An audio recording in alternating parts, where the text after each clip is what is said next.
Pues muy buenas noches, bienvenidos a esta ya nuestra cuarta clase de nuestro curso de Introducción a Física Educativa de este semestre B25, cuarta y última clase del semestre. Y bueno, pues ahora vamos a abordar el último tema que trabajamos en este curso, que fueron las dos últimas actividades, las cuales antes de comenzar, los quiero felicitar. En realidad, fueron muy bonitas tareas, me gustó mucho. Tanto el diseño que hicieron del instrumento como el protocolo de validación. En el caso tuyo, Noel, está extremadamente completo como protocolo. Me gustó mucho. Ya otra cosa será implementarlo, pero bueno, para eso es el trabajo de tesis, me parece muy bien. Fer, está extraordinario tu trabajo porque tú ya incluso ya estás empezando a hacer la validación.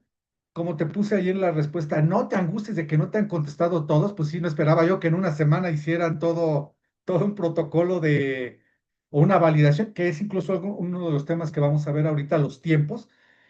Luis, por ahí tenemos ese pendiente. Y Nayeli, pues muy bien, pensando que en tu caso es maestría y ya no es posible implementar a la profundidad que incluso tú misma nos mandaste en la actividad. Lo compartieron en los foros. Me gustaría que, ya más allá de que le den retroalimentación a sus compañeros, que vean el tipo de instrumentos, porque ahí sí son diferentes instrumentos los de cada uno de ustedes, porque ahí sí, tanto el público, las temáticas y la profundidad de lo que quieren evaluar son diferentes en cada una de las cuatro tesis, ¿vale? Pero bueno, para tener una idea. ¿Por qué estamos viendo este tema? Y creo que se los comenté a los cuatro en su retroalimentación desde la primera actividad. En física educativa no nos podemos librar de evaluación. Y como físicos educativos tenemos que tener cierto conocimiento de evaluación. Ahora bien, ¿eso quiere decir que en todo trabajo que hagamos necesitamos evaluar? No necesariamente. Bueno, en el caso prácticamente de ustedes, sí, porque están haciendo un trabajo de investigación como desarrollo de su tesis, pero por lo general trabajamos en equipos de trabajo, valga la redundancia, y por lo general tenemos ahí uno que es el experto en evaluación. Y eso me lleva a a mi primer comentario. Aquí ay, ¿no avanza? Ok. Número uno, si no se evalúa, no es educación formal. Esto puede sonar a polémico cuando lo comparamos con todo lo que hemos platicado a lo largo del curso, porque hemos dicho, por ejemplo, que la divulgación científica también es física educativa. Puede ser enmarcado dentro de la educación no formal y aún así tener instrumentos de evaluación. Queremos evaluar el impacto que tuvieron, por ejemplo, videos de TikTok, por ejemplo, o el material que tú haces para tu página FER, pues puedes hacer encuestas, entrevistas, a pesar de que para esa precisa actividad no es una educación formal, necesariamente es de divulgación, pero lo que sí es que toda cosa que queramos hacer dentro del marco de educación formal, ahí sí necesita tener evaluación. Si no es educación formal, puede o no tener procesos de evaluación. Si queremos reportarlo como un producto de investigación, pues sí necesariamente tendríamos que tener algún proceso de evaluación. Pero eso me lleva a un segundo comentario que era con lo que iniciaba. En este caso, yo no soy experto en evaluación. ¿Por qué? Bueno, porque, por ejemplo, ustedes ahorita están llevando el seminario 2 y están viendo toda la parte de estadística y todo esto que sí corresponde a los procesos de evaluación. Ahora, no necesariamente una investigación cuantitativa, bueno, perdón, toda investigación cuantitativa puede ser sujeta de generar procesos de evaluación. Ahora, si hacemos una investigación cualitativa, no quiere decir, número uno, que no tenga procesos de evaluación, sí los tiene, y que no porque sea cualitativo no podamos evaluar el instrumento de manera de introduciendo la estadística. Un instrumento cualitativo puede requerir estadística para su conformación, diseño y validación.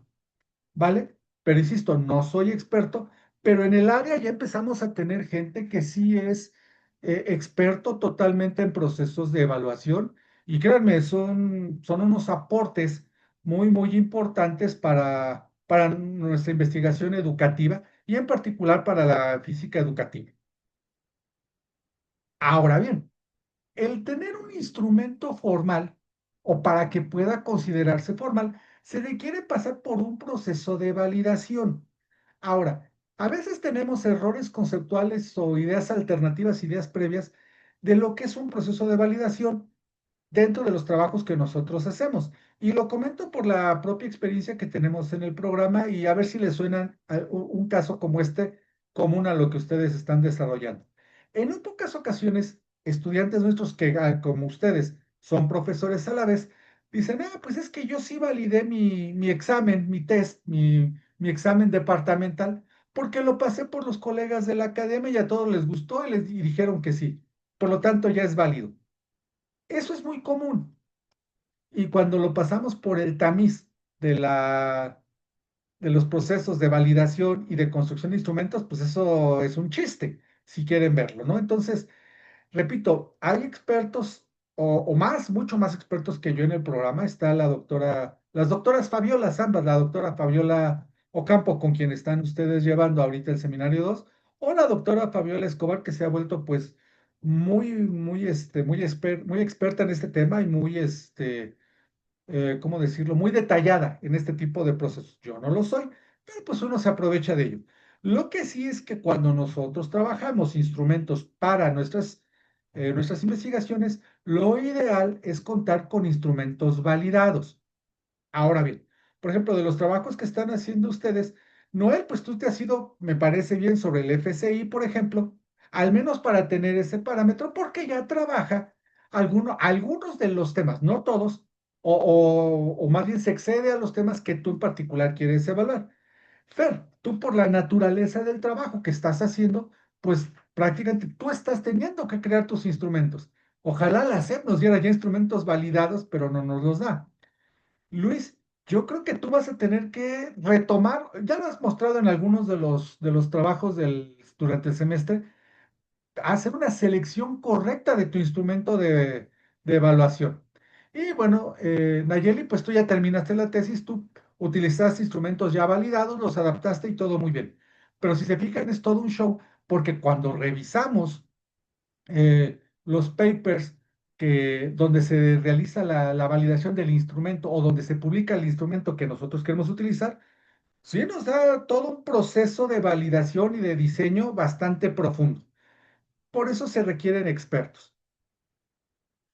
Entonces, por sí mismo, diseñar y validar un instrumento puede y ha sido en nuestro programa una tesis de doctorado. Algunos de los documentos que les puse para revisión no eran tanto porque fueran míos. Bueno, aparece mi nombre ahí porque pues, a veces los estudiantes son demasiado magnánimos y me acaban poniendo ahí porque fui su director de tesis, lo cual no tiene por qué ser necesariamente válido. Pero sí nos ha pasado que todo un proceso de diseño y validación de un instrumento ha sido no solamente una tesis de doctorado, como lo estoy colocando acá, sino que todo el proceso empezó desde la tesis de maestría, se concluyó la tesis de maestría, se siguió con la tesis de doctorado y aún así el instrumento final no se puede considerar un test totalmente validado. Hay instrumentos, y aquí hablaría en nombre, por ejemplo, del doctor César Mora, que a su vez habla de David Sokolov, que pues, seguramente te suena un poco más a ti, Noel, por el trabajo que estás haciendo y el FCI y todo esto. Eh, el test validado tipo FCI, pero para óptica, lleva 10 años trabajándolo y nada más no lo pueden publicar.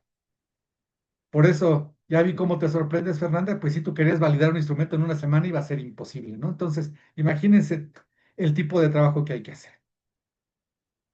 Entonces, bueno, ¿cuáles son los tipos de validación? Repito, yo como no soy experto, bueno, me adelanté un poquito, siempre me voy sobre la vieja confiable, diría Facebook.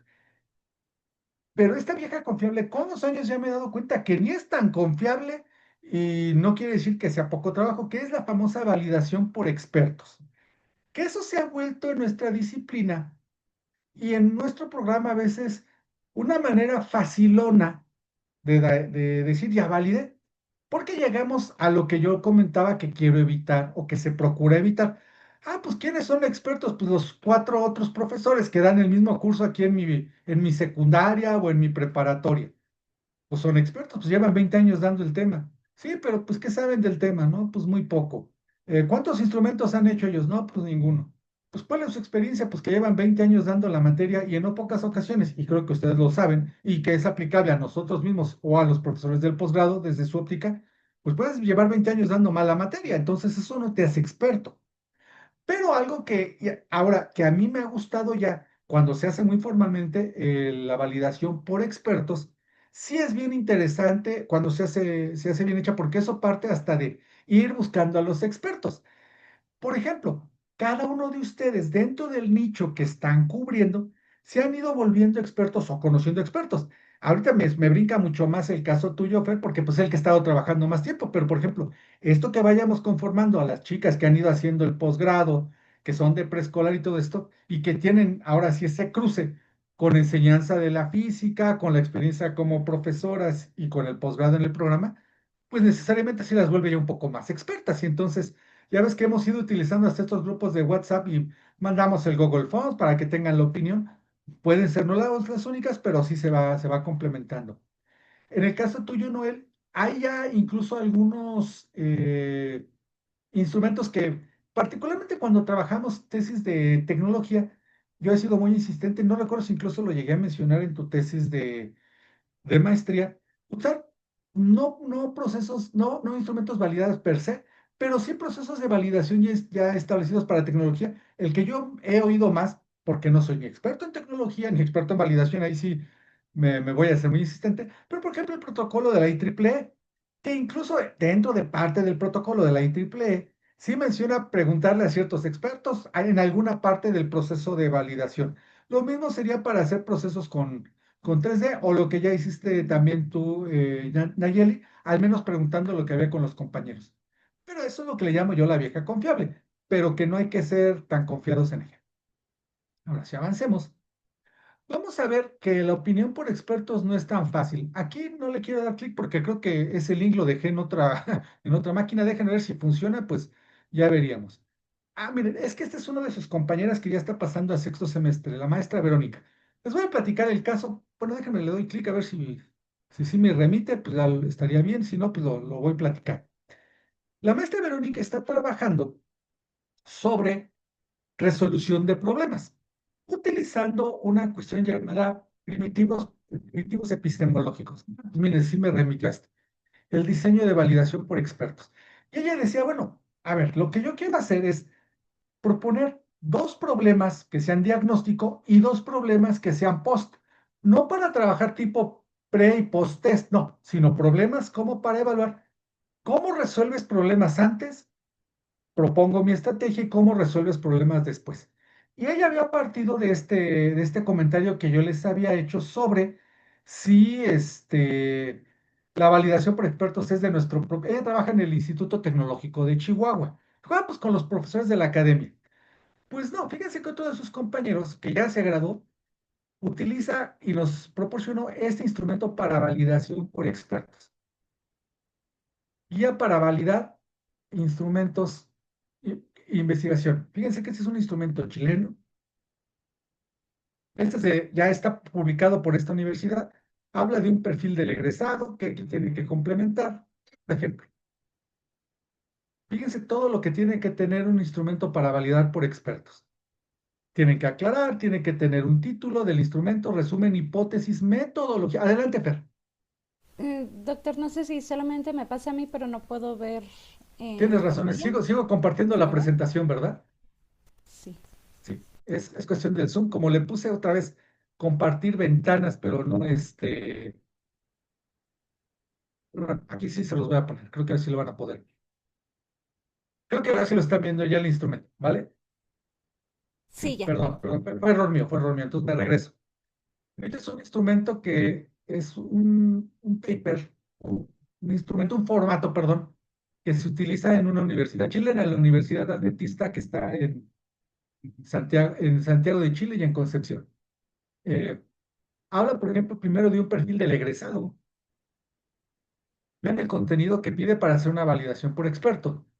Tiene que tener aclaraciones previas, título, resumen, objetivos, hipótesis y metodología de lo que se está haciendo, el formulario y fíjense los dos anexos que piden. Esto, por ejemplo, aquí viene, se los voy a compartir ahora también por la plataforma para que tengan este documento. Repito, no todos los casos que están haciendo ustedes es necesario hacer evaluación por expertos, pero en su formación como físicos educativos es importante que conozcan este tipo de instrumento. Fíjense, aquí habla de todo lo que tienen que hacer, proponer, decir cuál es la metodología con la que hicieron el instrumento, por qué se está haciendo el número de expertos, etcétera. Viene a su vez de otro trabajo hecho por colegas españoles. Y bueno, habla incluso en un código de colores para hacer más fácil la validación del instrumento. Habla de un título. Fíjense, ¿y qué es lo que les pide? Precisar el tema, responder qué tipo de preguntas que estás buscando, dónde, cuándo. Aquí pone un ejemplo. Pide un resumen donde se justifica el estudio, porque el experto que lo va a evaluar pues, tiene que saber qué es lo que va a evaluar. Habla incluso de los tipos de los objetivos generales y específicos del instrumento. Casi, casi es una tesis, por eso les comentaba que esto puede ser tesis. Vean, aquí les pide cómo se formula, qué preguntas deben responderse para generar los objetivos, la hipótesis que se espera contestar con este instrumento. Y bueno, no, verán que es bastante completo. Voy a la página 4 de 22 del instrumento. La metodología, repito, nada más era para ejemplificar. Aquí, fíjense que a pesar de que es uno por opinión por expertos, lo utiliza en una escala tipo Likert. Es decir, no importa que incluso fuese un instrumento cualitativo, la validación como tal se vuelve cuantitativa del propio instrumento, no de la investigación. Y vean el tipo de instrumento que se acaba realizando, el grado de acuerdo, toda la información que requiere. Vean cómo utiliza el código de colores que se menciona al inicio. Entonces, es un instrumento, si no necesariamente ahorita para sus investigaciones, tenerlo por ahí para cualquier otro instrumento que quisieran desarrollar, les va a ser de gran utilidad. La maestra Verónica, bueno, sí, maestra Verónica, pero sí compañera de ustedes, ella ahorita del cuarto semestre, ya lo utilizó para su tesis y le ha funcionado bastante bien porque incluso las opiniones y todo esto que ponen por abajo le ha sido de bastante utilidad. Pero bueno, esto era nada más para ejemplificar que esto de la vieja confiable de la validación por expertos es igual o más completa que lo que podríamos tener con algún otro de los procesos de validación. ¿Vale? Regreso entonces a la presentación.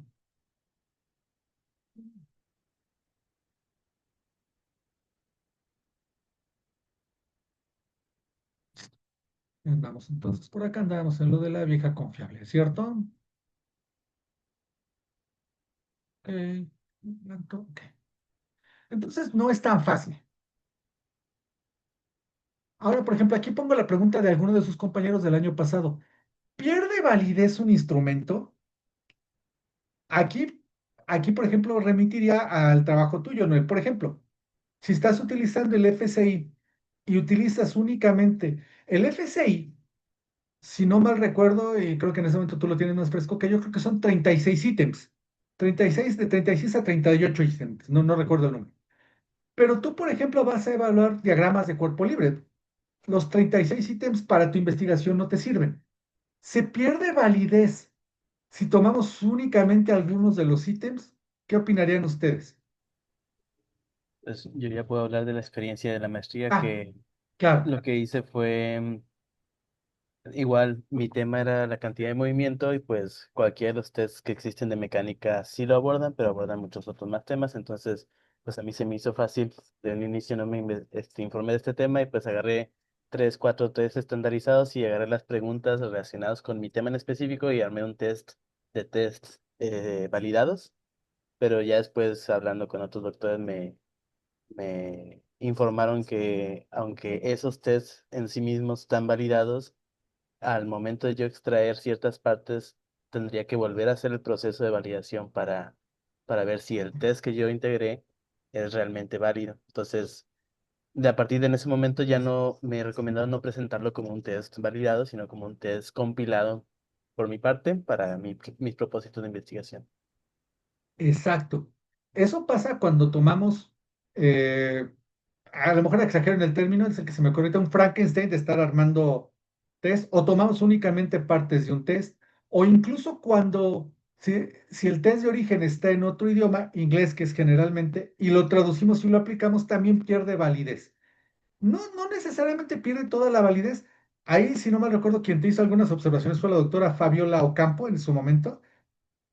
Acerquémonos a los expertos, repito, los expertos lo saben muy bien, a los textos. ¿De qué validez se conserva? Se puede validar, mantener la validez de contenido, de constructo, etcétera. Hay ciertos parámetros, pero sí se puede llegar a perder validez. Incluso fíjense que me pasó en el caso de una de sus compañeras hace un par de años de Melania en Costa Rica. Ella utilizó un test validado en inglés de un experto en Houston.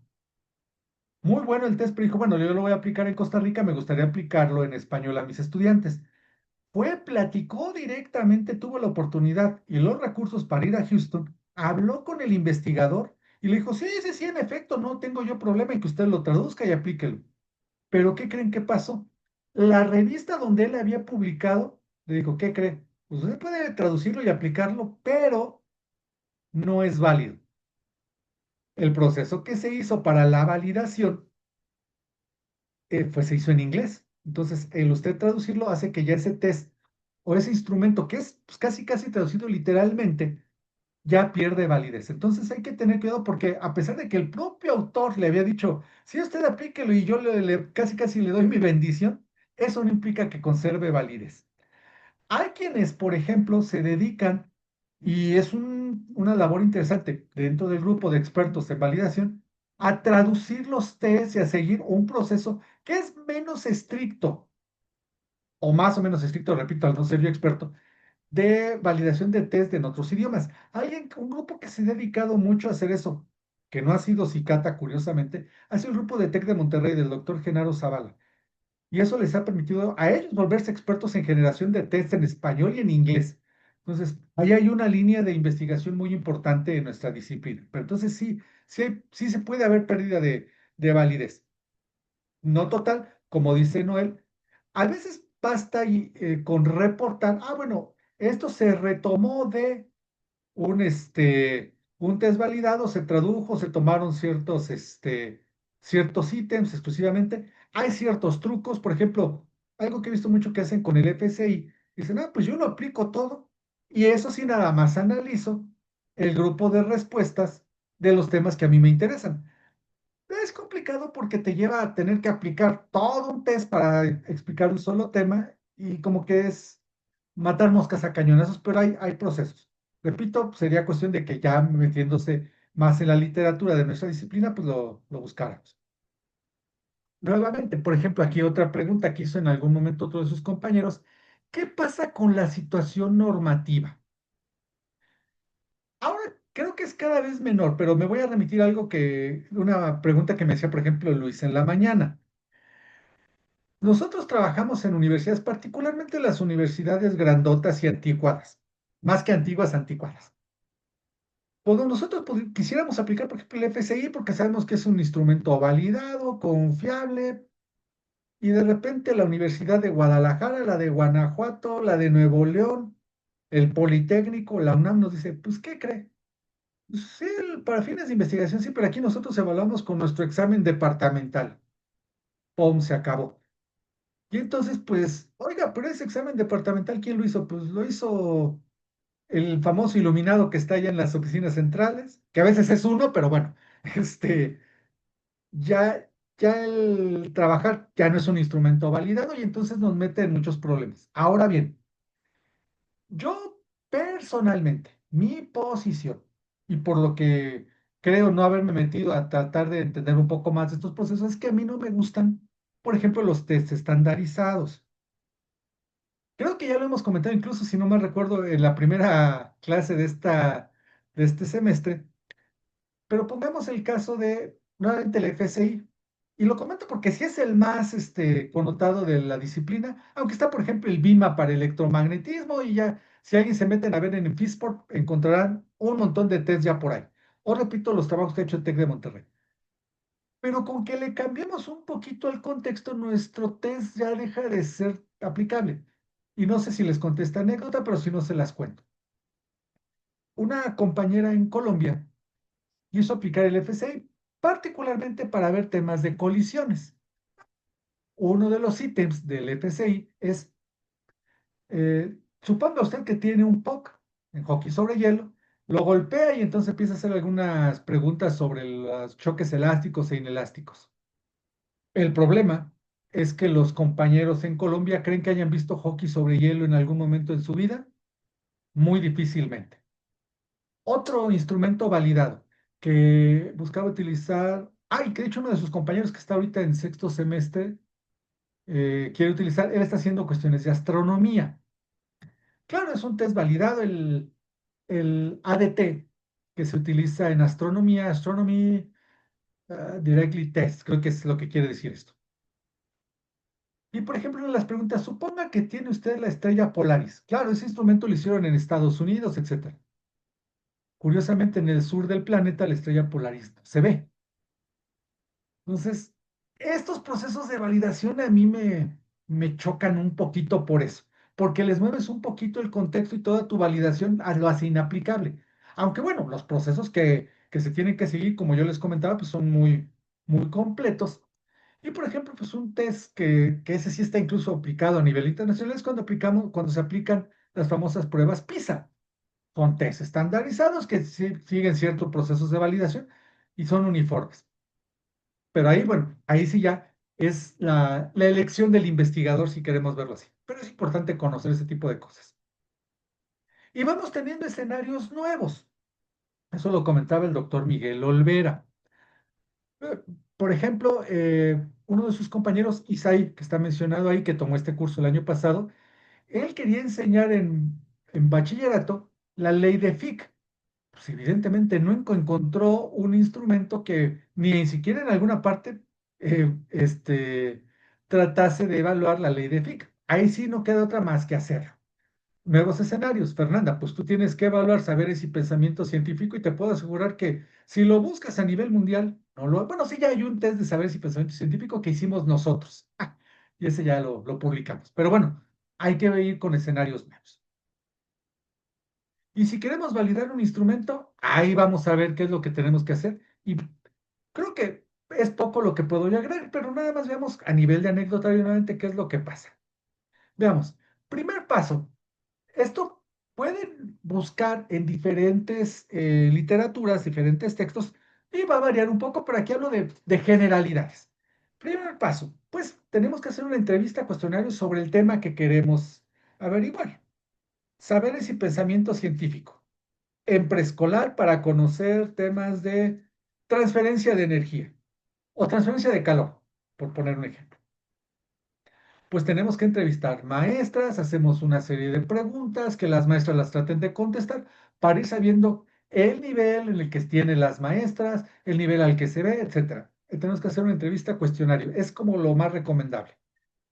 Ahí armamos una primera versión de un test donde tenemos los famosos distractores, que son las respuestas más recurrentes, equivocadas que presenta nuestro grupo donde evaluamos. Este test tiene que pasar por validación. La tarea que ustedes hicieron, pues fue prácticamente por este lado. La primera tarea de esta unidad fue el test y el segundo el proceso de validación. Procesos de validación hay muchos, incluso hay libros completos de validación de test sobre la teoría clásica de test, la teoría moderna del test, y ahí sí ya me rebasa totalmente y cuando tengo que hacer algo así, pues voy con mi amiga la doctora Fabiola Ocampo o ya con mis egresados, el doctor Johnny en Chile, el doctor Santana en Guadalajara que ellos ya son expertos y les digo, pues ahora tú apóyame. Lo cual es válido en grupos de investigación porque, bueno, pues ya hacemos eso, grupos de investigación. Como dijimos desde la primera clase, esa imagen del investigador allá, estilo doctor Frankenstein en su castillo haciendo todo él solo, eso no existe. Pues bueno, veamos este proceso que les mencioné en la lámina anterior y que me remite al trabajo que hizo el ahora doctor Johnny Medina. Esto fue lo primero que él hizo este artículo que está aquí a la izquierda, cuando él estaba en la maestría. Fíjense cómo se llama ese artículo. Obtención y clasificación de ideas previas sobre fenómenos físicos sonoros. Estudio en alumnos universitarios de carrera de ciencias de la salud. Es decir, él hizo las encuestas, perdón, el cuestionario, entrevistas y obtuvo respuestas. Es decir, obtuvo todos los ítems y los distractores. Eso fue su tesis de maestría, 2 años. Entra al doctorado y entonces dice, ok, ahora me voy a la construcción de un test sobre fenómenos sonoros orientado a estudiantes de ciencias de la salud. Segundo paso, ya hizo la construcción del test. ¿Basado en qué? En las ideas previas, ideas correctas, alternativas del grupo que él había encontrado antes y entonces ya construyó el test. Eso más o menos le llevó otros 2 años hasta la mitad del doctorado. Y finalmente, ¿qué fue lo que hizo? La validación y confiabilidad de un test en línea, lo tuvo que pasar en línea y declarar que era un test en línea sobre los fenómenos de reflexión y refracción de sonido. Eso le llevó otros 2 años. Fíjense entonces que hacer esta validación le llevó desde obtener los errores conceptuales, las ideas previas, construir el test y validarlo. En total le llevó cerca de 6 años, es decir, su trabajo de maestría y doctorado. Entonces, irse por este camino es muy fructífero, pero muy pesado y por eso quienes se mete a este tipo de cuestiones se acaba volviendo experto. E insisto, yo sé reconocer a los colegas y yo veo que la doctora Fabiola Ocampo, por ejemplo, ella ha hecho test validados para cuestiones de estilos de aprendizaje y la doctora Fabiola Escobar pues se está metiendo en N cosas para validar, por ejemplo, protocolos de resolución de problemas, etcétera. Yo no soy tan experto ni tan interesado, tengo que reconocer, en seguir este tipo de línea, pero es una línea importantísima y fundamental en nuestro trabajo. Y a todo esto, ya para ir cerrando, porque ya es la última clase, vamos a regresar a la primera clase. Hay muchas líneas de trabajo en física educativa. En esta línea, en este curso, que fue una pequeña introducción, pues vimos algunas. Vimos algo de tecnología, vimos que era la física educativa, vimos esta parte de validación, pero líneas de investigación en física educativa hay muchas. Hay formación de profesores, vimos que hay didáctica de la física y todo lo que en ella se desprende, ¿no? Hay educación STEM, hay N cosas. Y esto nos lleva a la primera pregunta que les hice cuando inició el semestre. ¿Ya me tendrían una respuesta después de todo lo que vimos en el curso sobre qué es la física educativa? No les voy a pedir que me la contesten, porque ahora a ustedes como formándose como doctores en física educativa, y Nayeli como maestra de física educativa, y yo supondría que posteriormente también ingresará al doctorado, ustedes son los que ahora tendrían que dar respuesta a quien les pregunte qué es física educativa, porque tenemos que saber, pues, de qué nos estamos declarando doctores o profesores. ¿Estarán de acuerdo conmigo? Pero creo que después de este curso deben de tener una idea un poco más aterrizada, más formal, e incluso en los casos de Noel y de Fernanda, que ya habían llevado la maestría y en el doctorado, no sé si la idea que tenían cuando ingresaron a la maestría de lo que era física educativa a lo que estamos concluyendo el día de hoy, cambió su percepción y lo que definirían como física educativa, ¿vale? Pues no, fíjese que así pues uno queda todavía bastante atorado en la situación de qué es la física educativa, pero bueno, se sigue definiendo y como vimos en la primera clase ya incluso hay más documentos, más literatura sobre las definiciones propias de la física educativa. Todavía yo no veo una uniformidad como si preguntáramos, ¿qué es el campo magnético? Pues los 50,000 libros que haya de física en los diferentes niveles van a encontrar una definición más o menos uniforme y todos nos van a mandar a las ecuaciones de Maxwell. Aquí todavía no hay algo que nos mande a las ecuaciones de la física educativa, por llamarlo de alguna manera, ¿no? O incluso en pedagogía, pues también existen las leyes de la didáctica, ya muy establecidas, y que creo que todavía no tenemos unas leyes de la física educativa. Si se puedan generar, no lo sé. Yo creo que yo me jubilaré ya en unos no muchos años, así que les queda el trabajo a ustedes, ¿vale? Y pues con eso terminaremos nuestro curso. No sé qué les parece, qué opinión tienen, si quieren comentar algo sobre los temas que vimos el día de hoy. ¿Qué les pareció? Fernanda, empezaremos contigo. Sí, justamente yo también he pensado mucho en esto de qué es física educativa, porque constantemente me lo preguntan, sobre todo las mismas maestras de preescolar, y a veces me cuesta un poco de trabajo como apoyarlas o hacer que lo comprendan, pero también yo misma he cambiado como esta perspectiva que tenía previo a entrar al posgrado, estando en el posgrado, saliendo y volviendo a entrar. Entonces ha Claro. cambiado incluso con esta materia también ha sido como un cambio, pero creo que sí, a tener un pan exacta o correcta. Creo que mi internet está fallando. Está fallando Pero un poquito, de pero no, sí, manera creo que que sí te te digo, es alcanzamos a como un escuchar. híbrido. Me quedo pensando, ¿sí? Ok. Sí, ¿verdad? Que sí, está fallando un poquito. Pero sí, sí tengo un panorama. Tienes un panorama más amplio. Miren, fíjense que algo que es importante es que la disciplina se sigue construyendo. Tan pronto como hace 2 semanas fue APT, acá en Cicata, la reunión de APT, y dio una plática el doctor Genaro Zavala. Y dio un dato que yo desconocía. Y no quiere decir que yo sea el experto en todo, pero bueno, lo desconocía. Y decía que desde el año 2007, 2008, la Sociedad Americana de Física eh, incluyó como una de las ramas de la física a la física educativa. Eso yo lo desconocía. Y eso es algo que yo voy a agregar a esta presentación que tengo de qué es física educativa.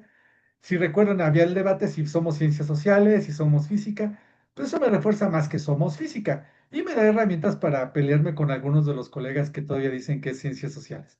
Pero se sigue construyendo y el panorama creo que se nos ha ido ampliando. Noel, ¿qué opinarías? Pues la verdad sí se me hizo muy interesante el curso. Em, Siento que lo hubiera aprovechado un poco más si estuviera en una etapa un poquito más avanzada de mi proyecto. Este, pero por ejemplo, estas últimas actividades donde se encargó de hacer los instrumentos, primero pensé como que hacer algo medio, ¿cómo decirlo? Pues sí, no hipotético, pero después dije, pues si ya estoy haciendo pues un instrumento, pues lo intento para el programa, para el proyecto y ya veo más adelante si tengo que modificarlo, ¿no? Y la verdad, pues sí me llamó mucho la atención y me gustó mucho, pues lo que estuve investigando, lo que logré compilar más que nada, por ejemplo, la rúbrica, ¿no? Porque al final de cuentas, de alguna forma, a pesar de que los tests evalúan el aprendizaje, por así decirlo, el hecho de evaluar cómo se construyen los diagramas de cuerpo libre y esa interacción que van a tener los estudiantes con el tutor, eso no lo puede evaluar un test. Entonces, para eso sí se necesita una rúbrica y tratar de que sea lo más objetiva posible y que sea lo más universalmente posible, de forma que todos los que la apliquen puedan evaluar de la misma forma. Entonces, sí me llamó mucho la atención este curso, los temas que abordamos y pues siempre traté de ligarlo a mi proyecto. Qué bueno, qué bueno. Y esa es la intención, ¿no? Repito, como les puse en estas últimas actividades, no necesariamente todo lo que vimos en el curso directamente va orientado en la línea de sus trabajos de tesis, pero sí en su formación de físicos educativos. Yo esta clase me he estado aferrando a que yo no soy experto en validación y todo eso, pero lo tengo que hacer como físico educativo e incluso cuando estoy dirigiendo las tesis de ustedes, pues también me tengo que meter a si están validando, están haciendo ese tipo de cosas.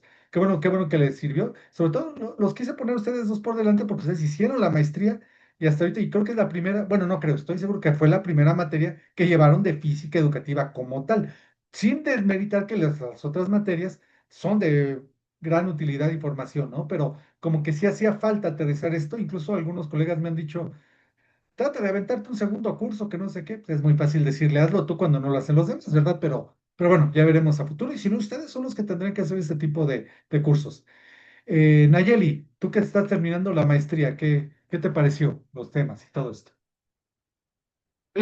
Pues yo como maestra de física de secundaria, Definitivamente defiendo a capa y espada que sí es una rama de la física, porque desde la licenciatura yo me he peleado mucho con por qué es tan difícil que aprendan física los niños, bueno, adolescentes de secundaria, ¿no? O sea, realmente ¿por qué? Porque si de momento lo comprenden bien o pareciera ser así, porque a las 2 semanas o al mes ya se les olvidó, ¿no? O sea, no hubo ahí un aprendizaje significativo. Entonces, la física, bueno, sí, sus fenómenos son complejos, ¿no? No me imagino a la maestra Fernanda desde preescolar, si desde preescolar se les fuera inculcando todos esos fenómenos científicos, pienso que a secundaria ya llegarían con pues un mejor nivel o el que la SEP espera, pero pues definitivamente no llegan con un nivel ni siquiera pues básico, ¿no?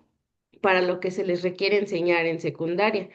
Entonces yo diría que sí es una rama y que implica mucho desde la didáctica, la planeación, justamente la evaluación y más ahora, ¿no? Que pues al menos en secundaria ya nos estamos volviendo más cuidadores que docentes. Entonces ahora entra ese reto más aparte seguir enseñando la física, ¿no? O sea, mientras los cuido de que no se maten o que no me demanden, pues cómo sigo logrando despertar su interés, ¿no? Por la física, entonces yo creo que sí, definitivamente sería una rama que está en desarrollo apenas, y pues que espero que en unos años, pues ya haya mucho más, ¿no? Para También nosotros. espero. Yo también espero. A lo mejor ya no me toca a mí directamente, pero ya me beneficié varios años de ella. Así que bien. Y cerramos contigo, Luis, que tú que eres el más novel de todos. Curiosamente eres el que tiene menos tiempo en proceso aquí del programa, por eso te Sí. dejé al último. ¿Qué opinas? Bueno, de entrada, me gustó mucho el curso. Ya de manera personal, voy aclarándome lo que es la física educativa. Para mí, yo me voy más por la enseñanza y aprendizaje de la física. Por ahí yo me iría más por ese lado, me decantaría por esa rama. Aparte, ¿qué me llevo del curso? Híjole, yo creo que ya a lo largo del curso y como hemos ido llevando las actividades, yo creo que ya despertó en mí la inquietud de decir, ah, caray, ya algo diferente. Por ejemplo, a lo mejor yo doy la materia en noveno semestre, pero ahorita ya me dieron ganas de solicitar una materia de los primeros semestres de física, en relación a decir qué puedo aplicar de lo que he visto aquí. Tanto así de que en la charla que tuvimos por la mañana, que ya voy a trabajar cursos de formación docente. Entonces, ya me quiero alejar de lo clásico que hay aquí, que no salimos de lo mismo, ¿no? Entonces, por ejemplo, cuando abordamos el tema de las competencias del docente en física, esa parte me agradó mucho. También me di cuenta de algunas metodologías que ya hacía, pero no sabía cómo se llamaban, como por ejemplo el PSK, y que en ese estoy muy interesado. De hecho, ya después lo metí un poquito más en mi tema. Entonces, ahora con iniciando de clases, como nos preguntaba Noel y a mí, de decir, bueno, ¿qué sigue? Sí, yo estoy así como que sí quisiera ver algo como que una materia que, que me apoyara para poder dar cursos a nivel licenciatura, pero para los primeros semestres. Por ejemplo, ahorita yo doy ya algo muy aplicado, ya al final de la carrera, pero sí ya me despertó la inquietud, ¿no? De cómo poder abordar esto para apoyar a los estudiantes de mi programa educativo. Es que estaría genial. Pues bueno, lo que veo es que pudimos sembrar en ustedes ese interés y que ya hablan como físicos educativos, y eso a mí me da mucho gusto. Pues nada, entonces con esto cerramos nuestro curso, compañeros. Eh, Como pueden ver, ya están calificadas todas sus actividades. Eh, ya de manera particular en la plataforma les diré la calificación de cada uno de ustedes, que es ya saben cuál es, tampoco estoy inventando. Y seguramente aparecerá ya, tendré que reportar las calificaciones en el transcurso de la semana. Entonces, les agradezco, a mí también me da mucho gusto dar estos cursos, Realmente. porque yo también uno no deja de formarse. Entonces, yo también aprendo mucho de lo que ustedes comentan. Y bueno, con eso cerraríamos. Eh, una recomendación, ahorita que incluso sobre ti, Luis, que va a ser interesante, en el canal donde estoy subiendo las materias, por ahí también está los últimos exámenes de doctorado que hemos ido realizando de mis estudiantes. En particular, bueno, para todos, pero creo que sería muy relevante para tanto para Noel como pero más para ti, Luis. Está el examen de Felipe López, que él trabaja con formación de profesores, siendo estos profesores doctores en física. Me parecería interesante porque van a ver cómo se hace una investigación cualitativa, porque él la hizo cualitativa, eh, y se da cuenta que las necesidades de formación que tienen estos profesores, independientemente de que todos son doctores en física. Sí, Entonces, eso es bien interesante. Le dieron incluso la cum laude y todo este compañero porque fue muy buen trabajo. Se lo recomiendo, además de los otros que están ahí ya subidos, ¿vale? Y bueno, pues les agradezco. Con eso terminamos. Déjenme dejar de grabar para ya cerrar y regresar a los anuncios parroquiales.